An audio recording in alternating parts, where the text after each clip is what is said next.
আসসালামু আলাইকুম রহমতুল্লাহ। আমরা এখন রাসূল সাল্লাল্লাহু আলাইহি ওয়াসাল্লামের সময়ে মদিনার যে কয়টা প্রতিষ্ঠিত বড় গোত্র ছিল এর মধ্যে অন্যতম বনু কুরাইজা। বনু কুরাইজা এই এলাকায় বসবাস করত। আমরা এই এলাকায় আসছি। আর যে ওরা মূলত ওই ইহুদি ছিল। বনু কুরাইজা ইহুদি ছিল। ওরা খন্দকের যুদ্ধের সময় মুসলমানদের সাথে মানে মূলত এর আগে তো এদের সাথে মানে মদিনা সনদ অনুযায়ী এদের সাথে মিত্রতা চুক্তি ছিল। তো ওরা মূলত কুরাইশদের মক্কার কুরাইশদেরকে সহযোগিতা করছে।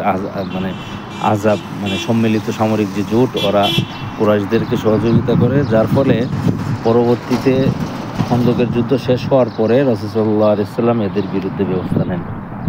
তো এই যে বিখ্যাত যে হাদিস আছে, রাসূল সাল্লাম বলছেন সাহাবীদেরকে, একদল সাহাবীকে, যে তোমরা কুরাইজায় যে আসরের নামাজ পড়বা, একদল রাস্তায় সময় হয়ে গেছে রাস্তায় পড়ে নিছেন, আরেক দল মানে কুরাইজায় পৌঁছে এসে এই জায়গায় নামাজ পড়ছেন। যাই হোক, তো এই ঘটনা এই এলাকা কেন্দ্রিক। তারপরে হলো যে ওরা খন্দকের যুদ্ধের সময় এই ঘটনার পরে